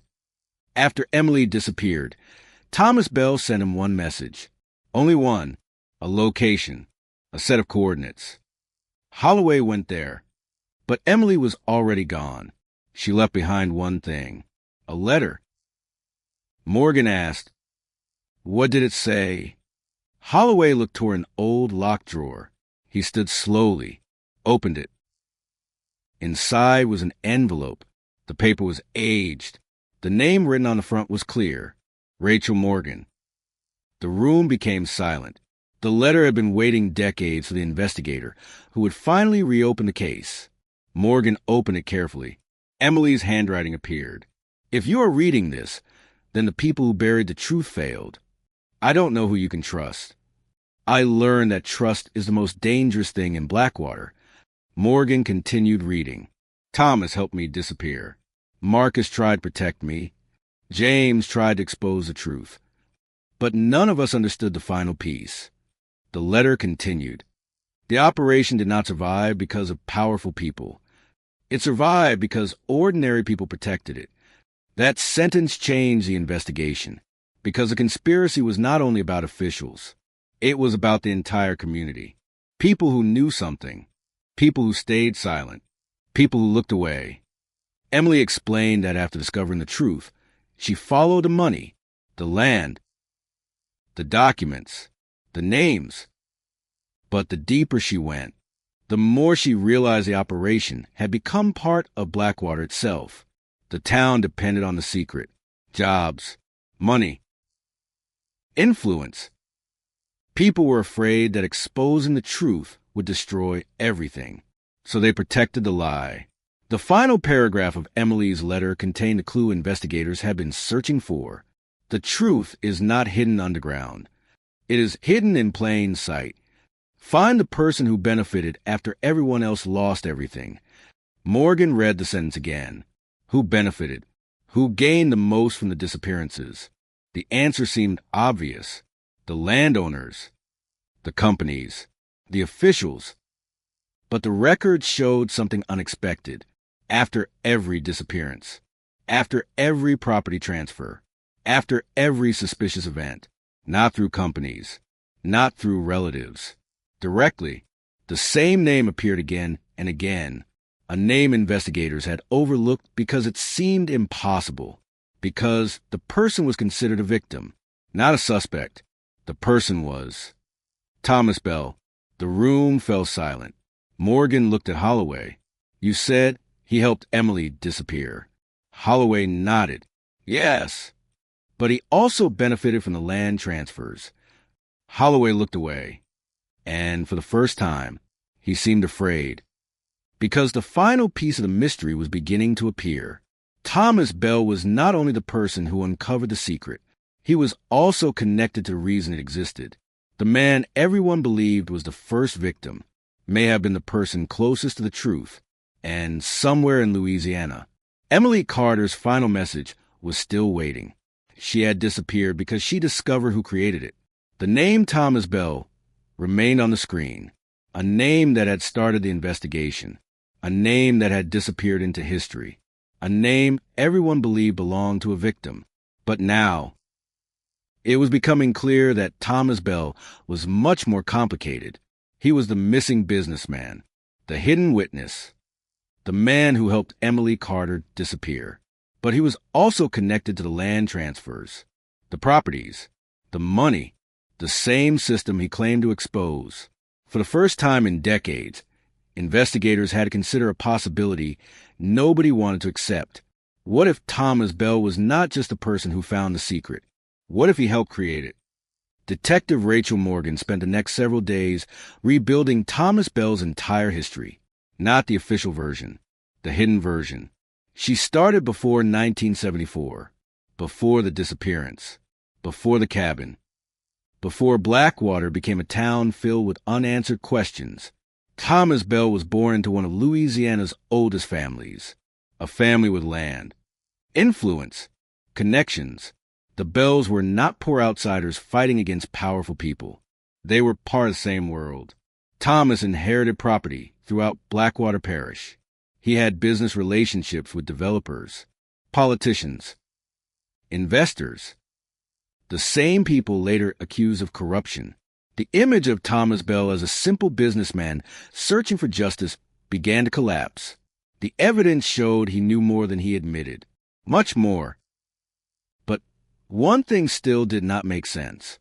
If Thomas Bell was involved, why would he risk everything to expose the operation? Why would he help Emily? Why would he leave behind evidence that could destroy him? The answer came from an old financial record discovered inside the bunker. A transfer agreement dated in 1973, 1 year before Bell disappeared. The document revealed that Thomas Bell had originally planned to sell large portions of Blackwater land to Bellwood Development Group. The project was supposed to transform the area.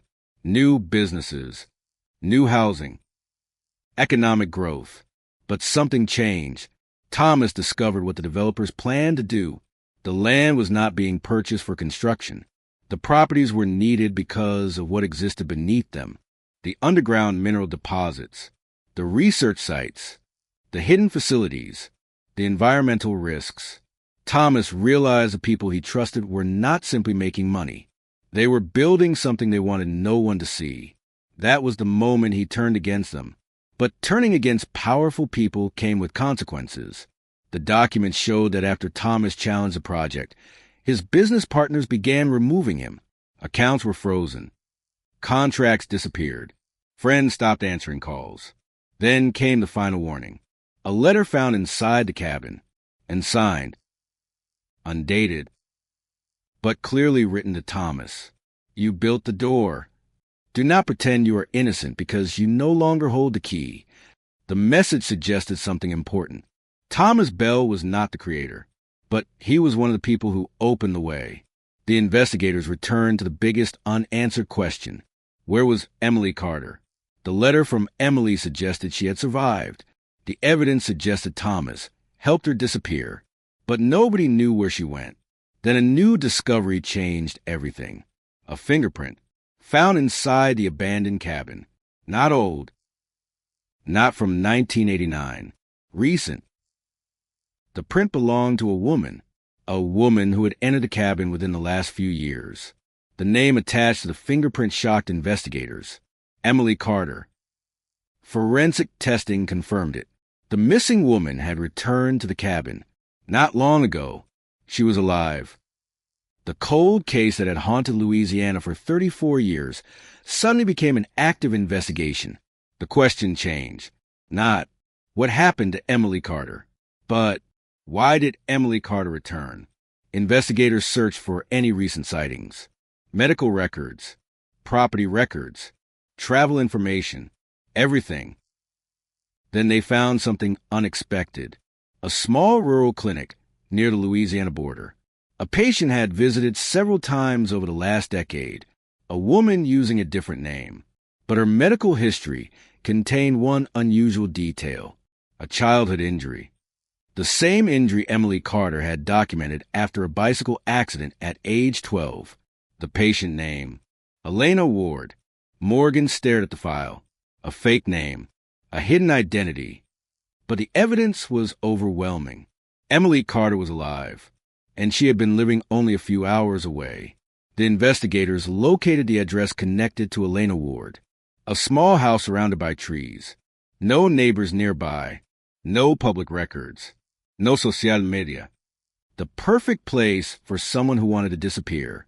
Morgan and her team arrived before sunrise. They expected resistance. They expected someone running. Instead, the door opened. A woman stood there, older, gray hair, different from the 19-year-old girl in the old photographs, but the eyes were the same. Rachel Morgan knew immediately. Emily Carter? The woman did not answer. She simply looked at the investigators, then at the folder in Morgan's hand. The old photograph, the cabin evidence, the missing case file. Finally, she whispered, "You found it." The words were not surprised. They were almost relieved. Inside the house, Emily revealed the truth. She had been waiting, not hiding, waiting. She explained that she knew one day someone would discover the cabin. Someone would find the evidence. Someone would finally understand. But she could not return earlier because the people who caused everything were still watching. Morgan asked, "Who?" Emily looked toward the window. The same people who were watching in 1989. She explained that after disappearing, she changed identities, moved constantly, never stayed anywhere too long. But she continued collecting information, evidence, names, documents. She had spent decades building the case from the outside. Then Morgan asked a question everyone needed answered. What happened the night you disappeared? Emily looked down. For a moment, she said nothing. Then she began. On August 17th, 1989, she met Thomas Bell at the cabin. He gave her the documents, the photographs, the evidence. But before she could leave, someone arrived. Someone they never expected. Someone who knew exactly where they were. Emily said she recognized the person immediately because it was someone she trusted. Someone who had helped her investigation. Someone who knew about every step she took. Morgan already knew the answer before Emily said the name. Marcus Reed. The room went silent.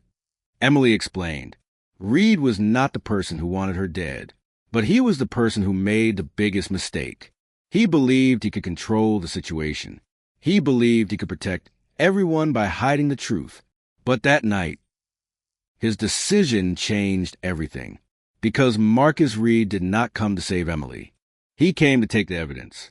And the person who sent him was the one person nobody suspected.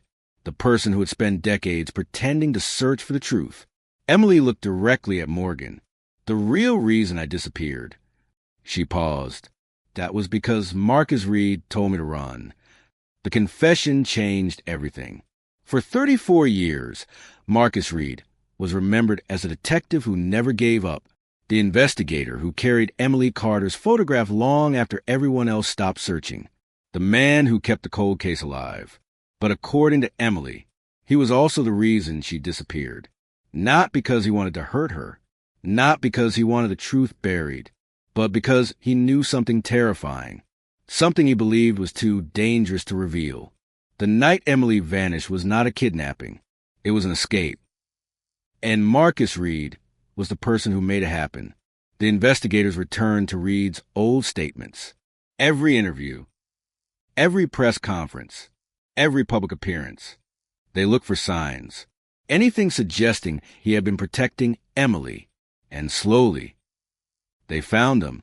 Small inconsistencies. Details that seemed meaningless at the time. But now, they had a completely different meaning. In 1989, Reed said he searched the eastern woods after Emily's car was discovered. But records showed his patrol vehicle was logged near the western wetlands, the same area where the cabin was located. He said he never found a cabin, but he had filed a private report mentioning an abandoned structure near the waterline. That report disappeared from the official case file. Reed had not been investigating blindly. He had been protecting a secret. But Emily's story was not as simple as accusing him. She explained that Reed was not one of the people who wanted the truth destroyed. He was trapped. Like everyone else. He thought he could fight them from inside the system, Emily said. But he didn't understand the system was bigger than him.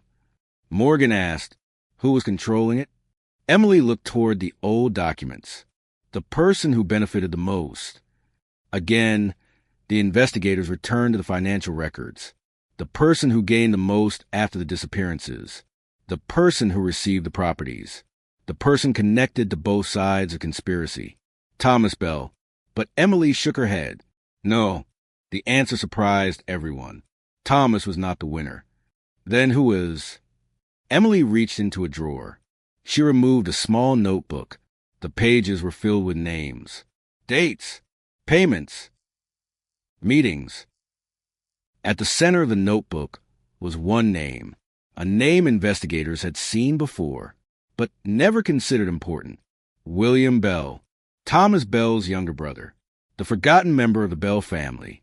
For decades, William stayed out of the investigation. He gave no interviews. He avoided attention. He claimed he had nothing to do with Thomas's disappearance. But the documents told another story. William was the person who managed the Bell family's remaining assets after Thomas vanished. He controlled the legal paperwork. He approved the transfers. He signed the agreements. The same agreements that moved land away from missing residents. The same agreements that benefited powerful people, including himself. The investigators searched William Bell's history and discovered something shocking. William had never been investigated. Not once. because everyone assumed he was just another grieving family member. But Emily knew differently. She explained that Thomas discovered the truth about his brother. William was not a victim. He was the bridge, the person connecting old money, corporate interests, and local officials. He created the illusion that everyone else was responsible, while he quietly controlled the outcome. The hidden archive inside the bunker contained proof, a series of payments. Every major person involved received money. Sheriff Whitmore, business owners, officials, even investigators. But the largest payments went to one account, an account controlled by a private company, a company that existed only for one purpose: protecting William Bell. The discovery forced investigators to look at Thomas Bell differently. He was not the mastermind. He was not innocent either. He spent years trying to undo what his family helped create. He knew the truth because he was part of it, and that was why he disappeared. Not because he was hunted from the beginning, because he was afraid of what would happen when everyone learned his family's role. Emily explained that Thomas wanted to expose William, but he needed evidence strong enough to survive. That was why he collected documents. That was why he trusted Emily. That was why he built the hidden archive. But William discovered the plan, and he reacted. The investigators located William Bell. He was living under his own name, not hiding, not running, a retired businessman living quietly on the outskirts of New Orleans. When detectives arrived, he did not appear surprised. He looked at the evidence, the photographs, the files, the recovered documents. Then he smiled. "You finally found the old man's mistakes." Morgan asked, "Your brother's mistakes?" William laughed softly. "No, mine." The confession shocked investigators. But then he continued, "I spent 30 years waiting for someone to understand." Morgan stared. Understand what? William looked directly at her. That everyone was looking at the wrong crime. The room became silent. William explained that the land deals were only the surface, the contamination, the disappearances, the hidden facilities. All of it was connected, but none of it was the true purpose. The real operation was about something else, something Thomas Bell discovered too late. William reached into a drawer. He removed a folder. Old, damaged, marked with a symbol investigators recognized. The same symbol from the hidden archive. Inside was a document from 1972, a project proposal. The title, Blackwater Initiative. The first line read, "The objective is not resource extraction. The objective is population control through economic dependency." Morgan stopped reading. The operation was never about minerals, never about land, never about money. Those were tools. The real goal was controlling an entire community, keeping people dependent, keeping them silent, keeping them afraid. William explained that Blackwater had been used as a testing ground, a place to study how much influence a small community could be controlled, jobs controlled, property controlled, information controlled, fear controlled, and the people involved were willing to do anything to protect the experiment, including making people disappear. The final document in the folder contained one last name, a person who created the Blackwater Initiative, a person who started everything. Not Thomas Bell, not William, not Whitmore. Someone outside Louisiana, someone with government connections, someone who was still alive. The name was Dr. Eleanor Voss, and beneath her name was a handwritten note from Thomas Bell. If Emily finds this, she'll understand why I couldn't tell her everything. Because the person who created Blackwater is still creating others. The investigation had started as a missing person case. Then it became a corruption investigation. Then a conspiracy. Now it had become something much larger. Because Blackwater was not the end. It was the beginning. And somewhere beyond Louisiana, someone else was still protecting the same secret. The name Dr. Eleanor Voss changed the investigation from a local mystery into something much larger. For decades, everyone believed Blackwater Parish was the center of the the swamp, the missing people, the hidden cabin, the abandoned properties. But the documents found inside William Bell's folder suggested something different.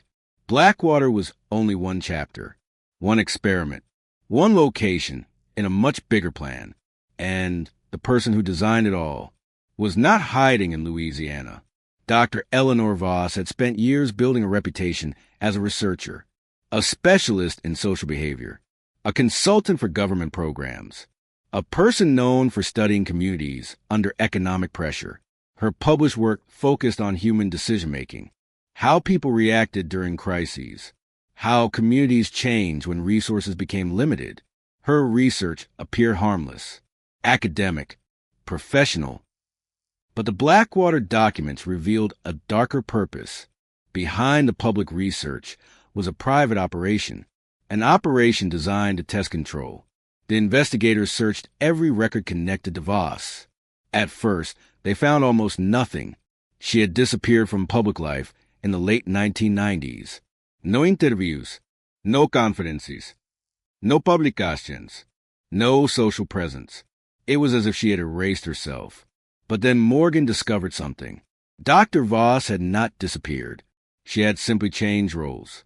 She stopped appearing as a researcher and started appearing as an advisor.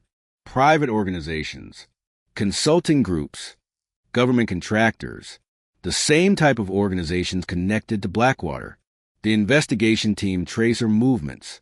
The pattern was clear.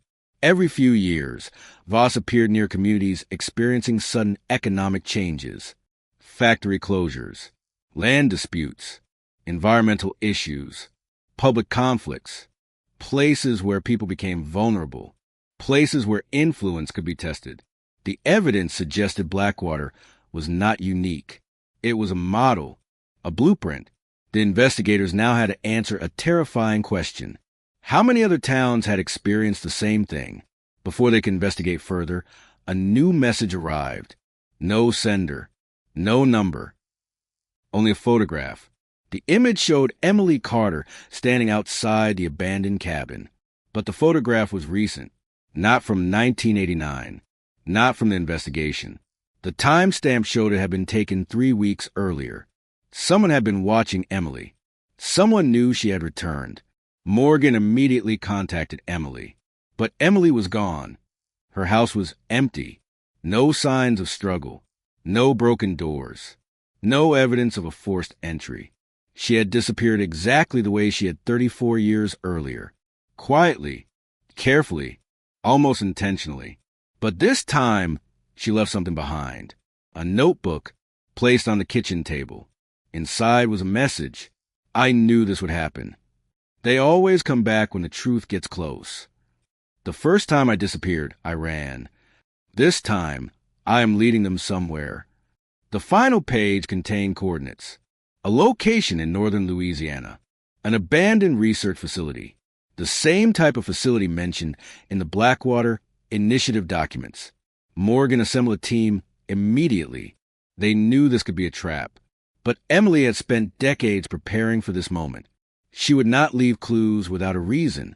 The facility stood in the middle of nowhere, a forgotten building surrounded by trees. The official records claimed it closed in 1994. But when investigators entered, they discovered the facility had not been abandoned. The power was still running. The security system still worked. Someone had been using it recently. Inside, they found hundreds of files. Not about Blackwater, about other towns, other communities, other operations. The same patterns repeated. Property transfers, missing witnesses, economic pressure, controlled information. Morgan realized the truth. Blackwater was not a conspiracy. It was a system. The investigators searched deeper into the facility. Then they found a room labeled Subject Archive. Inside were files containing personal information, families, residents, community leaders, people monitored for decades. And among those files was Emily Carter. Her file was different, much larger, more detailed. The first entry was dated before she was born. Morgan stared at the page. Emily was not chosen because she discovered the secret. She was chosen because of who she was, her family, her connections, her history. The operation had been watching the Carter family for generations. Then they found another file, marked Thomas Bell Final Status. The document explained what happened after 1989. Thomas did not die. He continued collecting evidence. He continued moving between locations. He continued trying to expose a network. But in 2001, he disappeared again, this time permanently. The official explanation was unknown, but the file contained one final note. Morgan read the sentence repeatedly because it explained everything. Everyone involved had made the same mistake. They believed exposing the truth was enough. But the people behind the operation were not afraid of information. They were afraid of losing control. The final room inside the facility contained a computer. One file remained unlocked, created only days earlier. The title, Blackwater Endgame. Morgan opened it. The first page contained a photograph, not of Emily, not of Thomas, not of the old investigators. A photograph of a current meeting. People sitting around a table, planning, still operating, still active. The date on the image, 2 weeks earlier. The operation had survived. Then the second page appeared, a list of names, current participants, people still involved. The first name shocked investigators, former officials, business leaders, private contractors. But the last name on the list stopped everyone because it belonged to someone standing beside them, someone who had helped reopen the case, someone who had provided information, someone who claimed to want justice. The name, Rachel Morgan. The detective stared at the screen. No. Nobody answered. The file continued. Subject Morgan was selected after previous investigators failed. Her emotional connection to unresolved cases makes her predictable. Her investigation pattern has followed expected behavior. Morgan stepped away from the computer. The entire room felt different. Every conversation, every discovery, every clue. Was it part of a plan? Had she been guided here? The team began questioning everything. Then the computer displayed one final message. Not a document. Not a report. A live transmission. A camera activated. A woman appeared on screen. Older, calm, watching them. Dr. Eleanor Voss. After decades hidden from public view, she was finally speaking. You found the archive. Morgan stared at the screen. Where is Emily? Voss smiled. Closer than you think. The screen flickered. Then Voss said the sentence that revealed the final layer of the mystery. Detective Morgan, you were never investigating Blackwater. A pause. You were completing it. The transmission ended, and in the silence that followed, Morgan realized the most terrifying possibility. The cold case was never reopened by accident. Someone wanted them to find the truth. Someone wanted the world to see the evidence. Because the final stage of the Blackwater Initiative had already begun. The words from Dr. Eleanor Voss remained frozen on the screen. You were never investigating Blackwater. You were completing it. For several seconds, nobody moved. The abandoned research facility became completely silent. The monitors continued to glow. The old machines continued to hum. But the investigators no longer knew what they were looking at. A discovery? A trap? Or the final stage of a plan that started decades earlier? Detective Rachel Morgan stared at the empty screen. Every decision, every clue, every unexpected breakthrough suddenly felt different.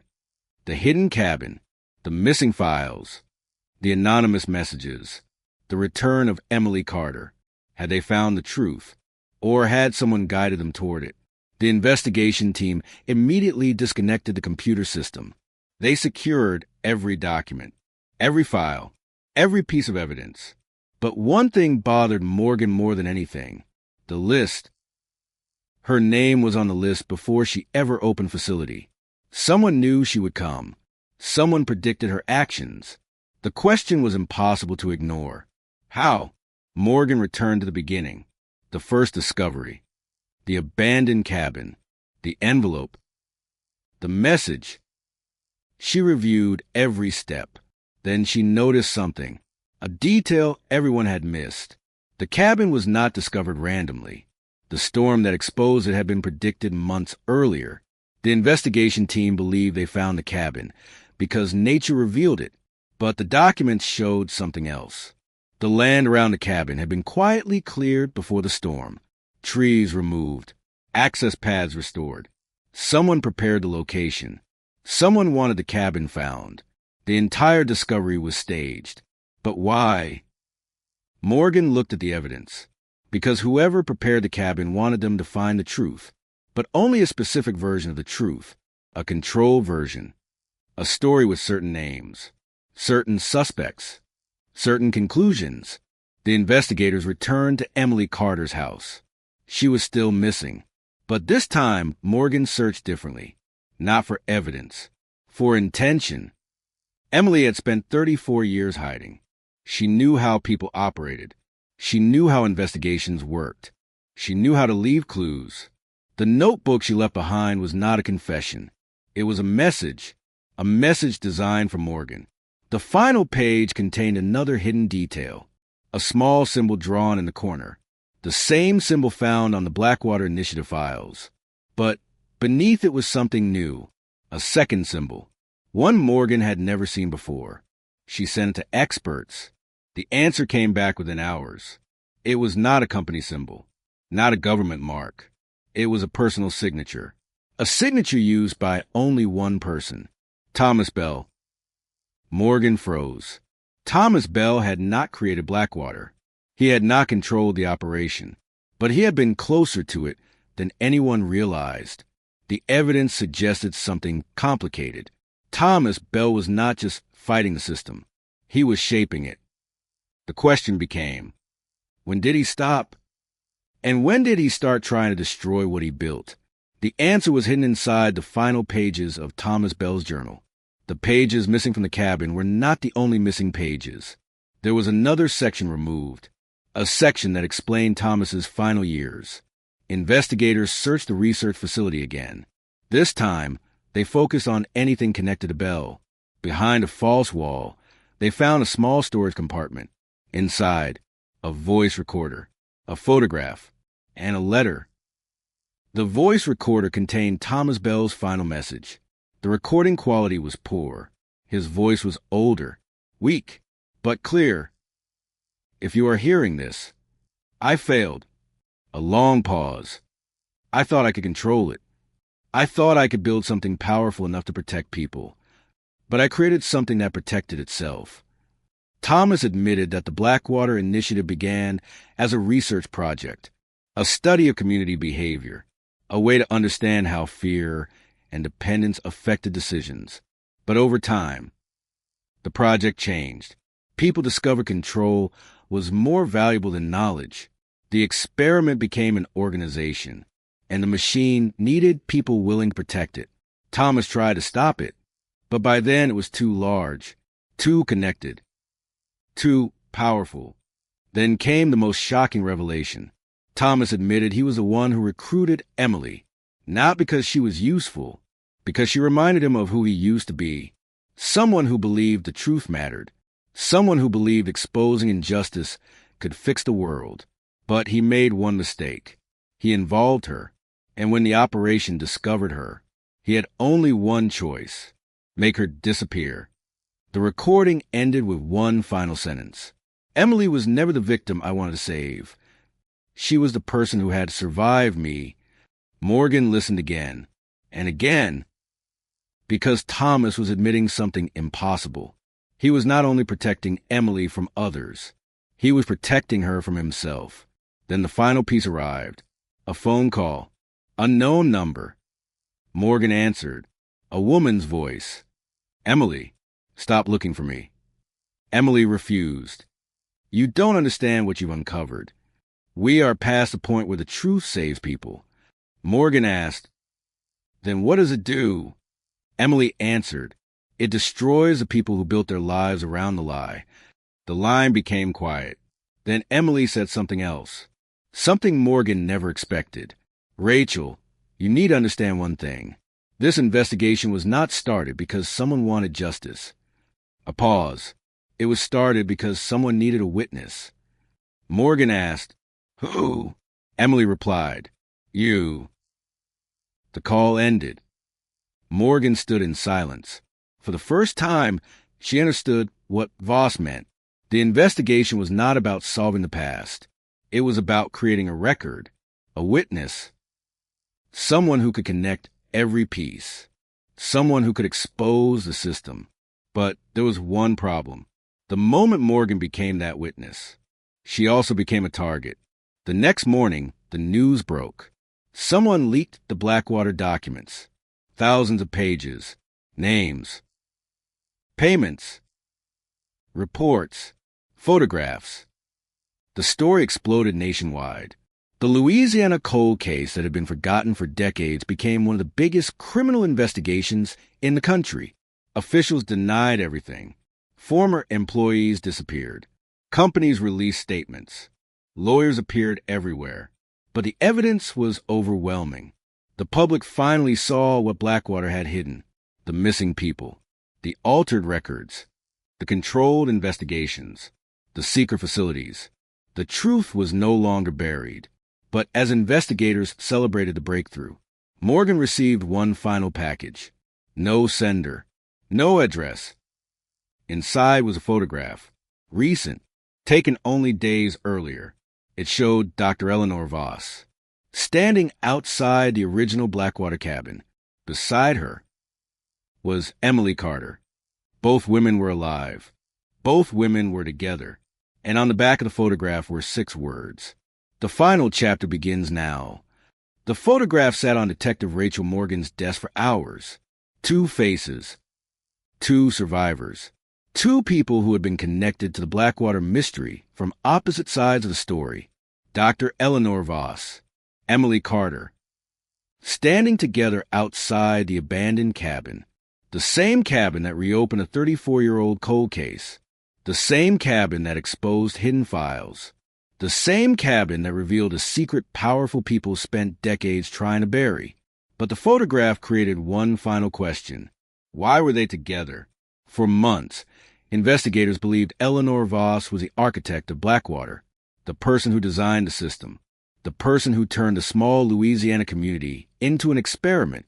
But the photograph suggested something else. Emily was not hunting Voss. She was meeting her. And that meant the story was still incomplete. Morgan refused to release the photograph publicly. Not yet. She knew too much had already been manipulated. Too many people had controlled information. Too many truths had been hidden behind carefully prepared stories. So she went back to the place where everything started, the cabin. This time, she entered alone. The wooden walls remained damaged.